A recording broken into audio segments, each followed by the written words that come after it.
పదవులు అడుగుతారు కానీ ముఖ్యమంత్రి పదవి ఎందుకు అడగలేకపోతున్నారు? గౌడ్ గారికి సీఎం అయ్యే అర్హత లేదా? ఓడగొట్టాలని చెప్పి ఆ ఎలక్షన్ లో రెడ్డిలంతా ఏకమై ఓడగొట్టినమాట వాస్తవం కదా. మేము రెడ్లకు వ్యతిరేకం కాదు. సో మహబూబ్ నగర్ లో ఇప్పుడు ప్రెసిడెంట్ గా ఉన్న ఎమ్మెల్యే ఎన్ఎం శ్రీనివాసరెడ్డి గారు కూడా రెడ్లలో కూడా చాలా మంచి వ్యక్తులు ఉన్నారు. అందుకు ఉదాహరణ మనం ఎన్ఎం శ్రీనివాసరెడ్డి గారు అని చెప్పుకోవచ్చు. ఒకసారి శ్రీనివాస్ గౌడ్ గారు మాట్లాడిన మాటలు ఒకసారి ఈ వీడియోలో చూద్దాం. ఏం చేసుకున్నారు చెప్పండి. మనందరం కూడా ప్రతి ఒక్క ఇంటికి లాభం జరిగింది కనుక ఈరోజు మనకు మంచి నాయకుడు ఉన్నాడు కేటీఆర్ గారు. ఆయన నాయకత్వంలో ఖచ్చితంగా ఈ రాష్ట్రం బాగుపడుతుంది. ఆయన ఇబ్బంది పెట్టాలని, ఆయన ఎందుకు ఇబ్బంది పెట్టాలని చూస్తే తెలుసా మీకు? అర్థమైందా? ఆయన రేపు మనకు కాబోయే ముఖ్యమంత్రి కనుక సత్తా ఉన్నాడు కనుక, తమ్ము ధైర్యం ఉన్నాడు కనుక ఒక్కసారి అవకాశం వస్తే మళ్ళీ 20 ఏళ్ళు కేటీఆర్ అడిగారా ఇప్పుడే బదనాం చేయాలని చెప్పి బదనాం చేయాలని ప్లాన్ చేస్తా ఉన్నారు. సంబంధించిన ఎక్స్ మినిస్టర్ శ్రీనివాస్ గౌడ్ సాబ్ని నేను ఒక మాట్లాడదలుచుకున్నా. మీరు కావచ్చు కదన్నా సీఎం, ఒక బీసీ బిడ్డగా ఈరోజు బీసీ ఉద్యమం తెలంగాణలో ఉవ్వెత్తున ఎగుసిపడతా ఉంది. సో అనేక రకాల బీసీ ఇంటలెక్చువల్ ప్రోగ్రామ్స్కి మీరు హాజరవుతూ ఉన్నారు. ఈరోజు మహబూబ్ నగర్ సంబంధించి రెండు సార్లు మీరు మినిస్టర్గా పనిచేసారు. మీకు అర్హత లేదా? ఈరోజు బీసీ ఉద్యమం నడుస్తూ ఉంటే మీరు మళ్ళీ కేటీఆర్నే బీఆర్ఎస్ పార్టీ నుంచి సీఎం కావాలని చెప్పి మీరు ఎట్లా అంటారన్నా నాకు అర్థం కాదు. మీరు కావాలి కదన్నా సీఎం. ఈరోజు బీసీలకు అండగా ఉంటూ మీరు 2 సార్లు మినిస్టర్ అయ్యారు బీఆర్ఎస్ పార్టీ నుంచి. మీరు ఎందుకు కావద్దన్నా సీఎం? మళ్ళీ వెలమదొరల ఆధిపత్యంలోనే మీరు పనిచేయాలనుకుంటారు. మాకెందుకు లేవు మంత్రి పదవులు అంటారు. మంత్రి పదవులు అడుగుతారు కానీ ముఖ్యమంత్రి పదవి ఎందుకు అడగలేకపోతున్నారు? మీరు అన్ని రకాలుగా అర్హులు కదన్నా. 2 సార్లు మినిస్టర్ అయ్యారు మామ్నార్కి బీఆర్ఎస్ పార్టీ నుంచి. కేటీఆర్కి మీకున్నంత అనుభవం ఉందా? మీరెందుకు కావద్దు ముఖ్యమంత్రి? బీఆర్ఎస్ పార్టీ నుంచి ఒక బీసీని ముఖ్యమంత్రిగా ప్రకటించమని చెప్పండి. అప్పుడే మన పార్టీ ముందరికి పడుతుంది. అది కాకుండా మీరు కేటీఆర్ని మళ్ళీ ముఖ్యమంత్రిని చేస్తా అంటారు. మిమ్మల్ని ముఖ్యమంత్రిని చూడాలనుకుంటా ఉన్నాం మేమంతా. మామ్నార్ ప్రజలంతా బీఆర్ఎస్ పార్టీ అధికారంలోకి వస్తే శ్రీనివాస్ గౌడ్ గారిని ఒక బీసీ ముఖ్యమంత్రిగా చూడాలనుకుంటున్నాం. అది ఆలోచించకుండా మీరు మళ్ళీ కేటీఆర్కే సపోర్ట్ చేస్తూ ఉన్నారు. ఒక విలమధరని సీఎం చేసి మళ్ళీ సీఎం కుర్చీలో కూర్చోబెట్టి మళ్ళీ ఆయన కింద పనిచేయాలనుకోవడం ఎంతవరకు కరెక్ట్ అనా? ఈరోజు మీరు గుర్తుపెట్టుకోవచ్చు, శ్రీనివాస్ గౌడ్ గారు ఉన్నప్పుడు మహబూబ్ నగర్లో ఏ విధంగా అభివృద్ధి జరిగింది. సో చాలా రకాల అభివృద్ధి కార్యక్రమాలు మన శ్రీనివాస్ గౌడ్ గారు చేశారు. కానీ కొన్ని కారణాలు ముఖ్యంగా చూసుకుంటే ఆయన ఓడిపోవడానికి కొన్ని కారణాలు మనం చూసుకుంటే, ఫస్ట్ పార్టీ పరంగా చాలా వ్యతిరేకత ఉండే, అదొకటి మైనస్గా చెప్పుకోవచ్చు.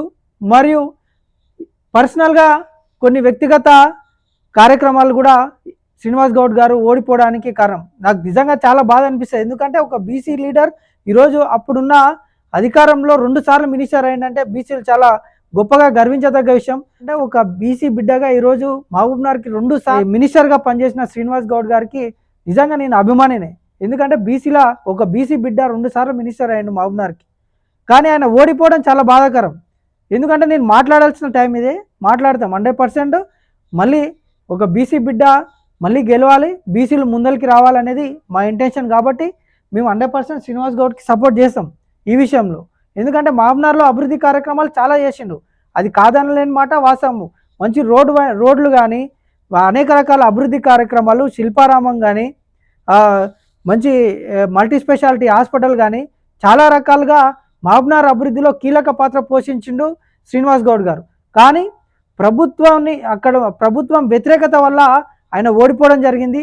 మరియు పర్సనల్ కార్యక్రమాలు అంటే ఆయనను ఓడగొట్టడానికి ముఖ్యంగా ఆయన అనుచరులు ముఖ్య కారణం అని చెప్పుకోవచ్చు. ఎందుకంటే విపరీతమైన పబ్లిసిటీ షో పుటప్ చేస్తూ ఉండి ఆయనకు అది కూడా మైనస్ అయింది. అనేక రకమైన ల్యాండ్ సెటిల్మెంట్లు అవి అని చెప్పి అనేక రకాలుగా ఆయనను డౌన్ఫాల్ చేసిర్రు. చాలామంది పక్కలున్న వాళ్ళే ఆయన డౌన్ఫాల్ చేసిర్రు. ఇది అందరికీ తెలిసిన మాట వాస్తవం. ఎందుకు శ్రీనివాస్ గౌడ్ గారికి సీఎం అయ్యే అర్హత లేదా బీసీల తరఫు నుంచి? సో ఆయనను ఓడగొట్టాలి. అప్పుడు అధికారంలో చాలా పవర్ఫుల్ క్యాండిడేట్ ఉండే, చాలామంది అభిమానులు ఉండే, సో విపరీతమైన ఫ్యాన్ ఫాలోయింగ్ ఉంది మహబూబ్నగర్లో శ్రీనివాస్ గౌడ్ గారికి, అది వాస్తవం. సో ఆయనను ఓడగొట్టాలని చెప్పి ఆ ఎలక్షన్లో రెడ్డిలంతా ఏకమై ఓడగొట్టినమాట వాస్తవం కదా. ఇది మీరు గ్రహించాలన్నా. ఒక బీసీ బిడ్డగా ఈరోజు మిమ్మల్ని సీఎంగా చూడాలనుకుంటున్నాం మేము. మీరు ఎందుకు కావద్దు సీఎం?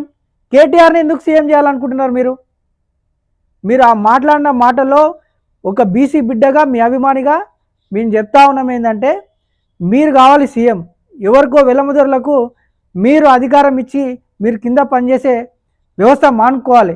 వాళ్ళ కింద మనం పనిచేయడం ఏంది?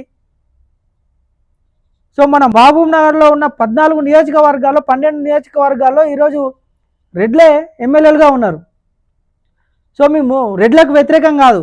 సో మహబూబ్ నగర్లో ఇప్పుడు ప్రజెంట్గా ఉన్న ఎమ్మెల్యే ఎన్ఎం శ్రీనివాసరెడ్డి గారు కూడా చాలా నీట్ ప్రొఫైల్ అనేది, చాలా అసలు ఎటువంటి విషయాల్లో ఇన్వాల్వ్ కాడు, చాలా నీట్గా రెడ్లలో కూడా చాలా మంచి వ్యక్తులు ఉన్నారు. అందుకు ఉదాహరణ మనం ఎన్ఎం శ్రీనివాసరెడ్డి గారు అని చెప్పుకోవచ్చు. శ్రీనివాస్ రెడ్డి గారు ఎమ్మెల్యేగా అయినప్పటి నుంచి కూడా అనవసరమైన విషయాలలో ఎక్కడ కూడా ఇన్వాల్వ్ కాలేదు ఆయన. ఒకసారి చూసుకోవచ్చు, ఆయనకు ఎటువంటి ఫ్లెక్సీలు కానీ, సో ఆయన బర్త్డేలు ఉంటే హంగామాలు కానీ చేయడు ఆయన. సో వద్దు, దానికి సంబంధించి ఏదైనా ఖర్చు ఉంటే మంచి ఏమైనా ప్రోగ్రాంలకు పనికొచ్చే ప్రోగ్రాంలకు వినియోగించాడని చెప్పి పార్టీ కార్యకర్తలకు ఆయన చెప్తూ ఉంటాడు. నిజంగా చెప్పాలంటే ఆయన జెన్యూన్ లీడర్. సో రెడ్లలో కూడా చాలా మంచి మనుషులు ఉన్నారు. రెడ్లకు మేము వ్యతిరేకం కాదు. ఇన్ని రోజులు మీరు అధికారాన్ని పాలించింది చాలు, అధికారాన్ని మా బీసీలకు ఇవ్వాలని చెప్పి మేము రిక్వెస్ట్ చేస్తూ ఉన్నాం. సో 14 నియోజకవర్గాల్లో ఈసారి ఎవరైతే ఎమ్మెల్యేలు ఉన్నారో ఆ రెడ్డి ఎమ్మెల్యేలు ఈసారి అందరూ కూడా నెక్స్ట్ ఎలక్షన్లో ఎవరు కూడా మీరు పోటీ చేయొద్దని చెప్పి మేము మా బీసీల తరఫు నుంచి విజ్ఞప్తి చేస్తూ ఉన్నాం. సో ఇన్ని రోజులు మీరు అధికారం అనుభవించింది చాలు, కొన్ని రోజులు బీసీలకు అవకాశం ఇవ్వండి. మేము కూడా అధికారం రుచి చూడాలనుకుంటాం. కాబట్టి నేను రిక్వెస్ట్ చేస్తూ ఉన్నది అంటే నియోజకవర్గాల ఎమ్మెల్యేలకు మరియు అందరికి కూడా నెక్స్ట్ వచ్చే ఎలక్షన్లలో రెడ్డిలకు మేము అగెనెస్ట్ కాదు, కానీ ఈసారి మాకు వచ్చే ఎలక్షన్లలో అవకాశం ఇవ్వాలని చెప్పి మేము రిక్వెస్ట్ చేస్తూ ఉన్నాం. రెడ్లలో కూడా చాలా మంచి వాళ్ళు ఉన్నారు. సో ఇప్పటికి కూడా ఎగ్జాంపుల్గా కూడా చాలామందిని తీసుకోవచ్చు మనం. సో మహబూబ్నగర్లో కూడా చాలామంది ఉన్నారు. సో ఇప్పుడు ప్రజెంట్గా ఉన్న ఎమ్మెల్యేలు కూడా మంచిగా మానవత్వంతో పనిచేస్తూ ఉన్నారు. సో అటువంటి వాళ్ళకు మేము వ్యతిరేకం కాదు. సో బీసీ వాదాన్ని ముందలు తీసుకుపోయే ప్రయత్నమే మా ఆర్క్యూ మీడియా చేస్తూ ఉంటుంది. అందులో భాగంగానే ఈరోజు శ్రీనివాస్ గౌడ్ గారు మాట్లాడిన మాటలను మేము వ్యతిరేకిస్తున్నాం. ఎందుకంటే కేటీఆర్ని సీఎం చేస్తా అని చెప్పి శ్రీనివాస్ గౌడ్ గారు మాట్లాడడం మా ఆర్క్యూ మీడియా వ్యతిరేకిస్తుంది. ఎందుకంటే ఒక బీసీ బిడ్డగా మహబూబ్ నగర్కి 2 సార్లు మినిస్టర్గా పనిచేసిన మీరు కదా సీఎంగా ఉండాలి. కేటీఆర్కు మీకంటే అనుభవం ఉందా అన్న? మీరు ఫోకస్ చేయండి, ఎందుకు ఓడిపోయారు ఏంది అనే విషయాలపైన విశ్లేషణ చేయండి అని చెప్పి మా ఆర్క్యూ మీడియా నుంచి కోరుతా ఉన్నాం.